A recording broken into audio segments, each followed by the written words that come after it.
Hey guys, Dustin here, CEO of 630. Today we're going to talk about what do e-bikes cost in the year 2021. Stick with us.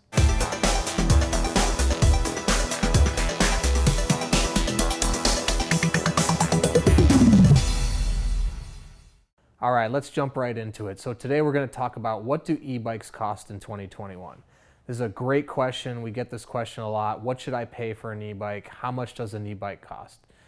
I'll say this, it's very hard to give a specific number around what an e-bike costs. It's a very broad range. So I'm going to give you some tips and generalizations about what does an e-bike cost, how much did you pay for it. So like any product, there's varying degrees of quality and componentry and specs that can make the price range, from as low as $500 up to $12,000 for a particular e-bike. Let me explain the range. Now, looking at the sort of most inexpensive range, let's say $500 to say $1,000.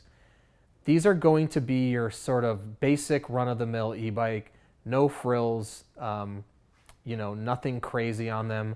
They'll probably work just fine, but when you look at the componentry, things like the brakes, batteries, and motors, you're going to generally get off-brand name components. You're also not going to get the highest quality brakes, things of that nature. Now, these type of price points would be found in places like Amazon, Walmart, mostly in the mass market, I would say. The other thing about this price point range is really the bicycle itself. So you're going to be getting the lower end spectrum of the specs in terms of the actual bike. So the frame, derailleur, the gears, gears, speeds, derailleur, same thing, the brakes, things of that nature. So when you're looking at an e-bike, you're not just talking about the motor, the battery. Now that is a large chunk of the cost, but you're also talking about the actual underlying bike as well.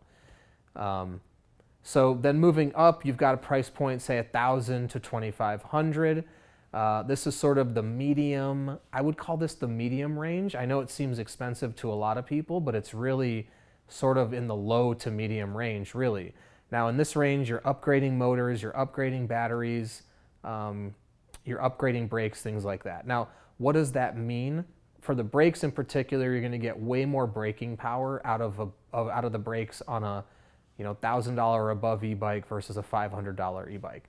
Not to say the brakes that are on a $500 e-bike won't work well, they're just not going to work as well. So if stopping power, if you're gonna do a lot of downhill riding or very fast riding and you need really good brakes, please do look at the higher price point because it does matter. It goes back into the quality. In terms of the batteries, you're gonna definitely get a battery that's going to last longer at a higher price point, better cells, better charge hold capacity, things of that nature. So if you're going to ride a lot or you want to keep the e-bike for several years, spend a little more, especially the battery, it's going to be worth it. On the lower end, the batteries could die within 12 months, 18 months. Again, I can't say specifically, or I'm not going to say specifically which brands, but I'm just going to say that's sort of the risk you take on the lower end of what can happen. Spend a little bit more money, get a better battery, should last longer on the rides, should last longer overall, just like a laptop battery. Over time, they won't hold charge as long, but generally the more expensive laptops have batteries that will last longer. Same with the e-bike. So you've got your $500 to $1,000 range, your $1,000 to $2,500 range. Now $2,500 and above, this is where you're getting into really high performance e-bikes, and you're generally going to talk about MidDrive motors. And when I'm talking about 25 and below, there's some MidDrive that are available in that price point. It's a lot of rear hub drive. Now, rear hub drive is great for sort of standard riding, minor hills up and down on pavement, things like that.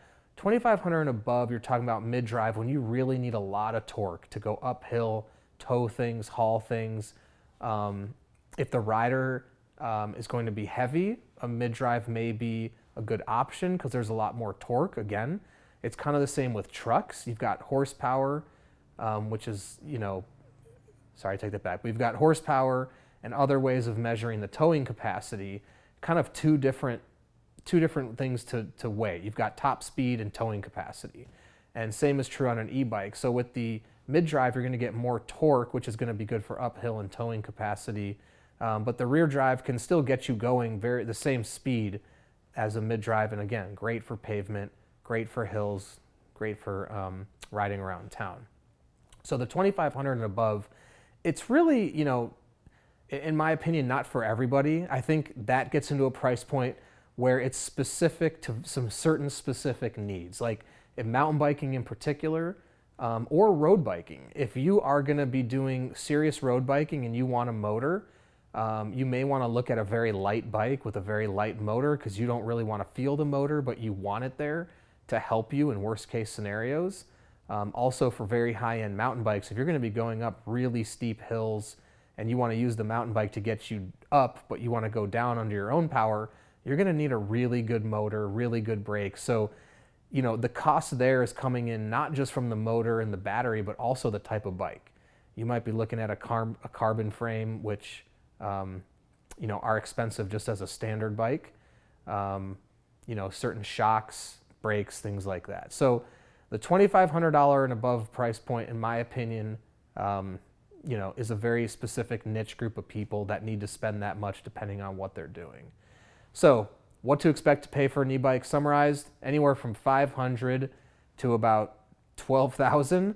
But I would say the average price point of an e-bike somewhere in the $2,000 range. $2,000 to $2,200 is a reasonable price to pay. And within a few dollars either direction is about what the market is on average.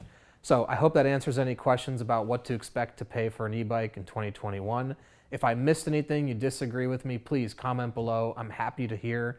Also, you can reach out to us by phone, 310-982-2877, or email the team at sixthreezero.com.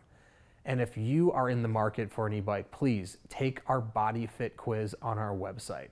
You'll answer some questions about your body and your life, and our proprietary algorithm will fit you to a bike perfect for your life and your body. There's nothing else like it out there. It's the only way to get fitted for an e-bike. And don't forget, we have a 365-day test ride policy. If at any point within 365 days you don't love your bike, send it back with no questions asked and no money out of your pocket. So thanks for sticking with us, and don't forget, it's your journey, your experience. Enjoy the ride.